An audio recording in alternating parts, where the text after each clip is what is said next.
Hi hello అందరికీ. ఏంటి తినేటప్పుడు ఫోన్ చూస్తున్నారా లేదా వర్క్ చేస్తూ భోజనం చేస్తున్నారా? అయితే జాగ్రత్త, మీరు తినే పద్ధతి వల్ల మీకు తీవ్రమైన గ్యాస్ట్రిక్ ప్రాబ్లమ్స్ వచ్చే అవకాశం ఉంది. దీని వెనుక ఉన్న అసలు సైన్స్ ఏంటో ఈరోజు తెలుసుకుందాం. చాలా మంది అనుకుంటారు జీర్ణం కడుపులో మొదలవుతుందని, కానీ నిజానికి అది మెదడులో మొదలవుతుంది. దీనినే సిఫాలిక్ ఫేస్ ఆఫ్ డైజెషన్ అంటారు. మీరు ఆహారాన్ని చూసినప్పుడు లేదా వాసన చూసినప్పుడు మీ బ్రెయిన్ కడుపులోకి సిగ్నల్ ఇచ్చి డైజెస్టివ్ ఎంజైమ్స్ మరియు స్టమక్ యాసిడ్ ని రిలీజ్ చేస్తుంది. కానీ మీరు తినేటప్పుడు మల్టీ టాస్కింగ్ చేస్తే, అంటే ఫోన్ చూడటం లేదా టీవీ చూడటం లాంటివి చేసినప్పుడు మీ బ్రెయిన్ ఆహారం మీద ఫోకస్ చేయలేదు. దీనివల్ల ఆ ఎంజైమ్స్ సరిగ్గా విడుదల కావు. మెదడుకి సిగ్నల్ అందక కడుపు ఆహారాన్ని అంగీకరించడానికి సిద్ధంగా ఉండదు.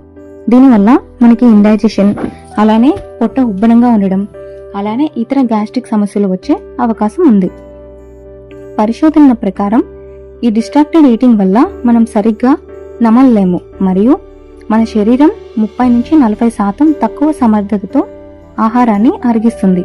అంటే మీరు మంచి ఫుడ్ తిన్నా అందులో న్యూట్రియంట్స్ మీ ఒంటికి పట్టవు. ఆ అరగని ఆహారం కడుపులో పులిసిపోయి గ్యాస్ కి దారితీస్తుంది. కాబట్టి తినే 20 నిమిషాలు ఫోన్ పక్కన పెట్టి ఆహారం మీద ఫోకస్ చేయండి.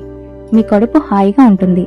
ఇలాంటి మరిన్ని వీడియోస్ కోసం వీడియోని లైక్ చేయండి, షేర్ చేయండి, సబ్స్క్రైబ్ చేయండి. Thank you.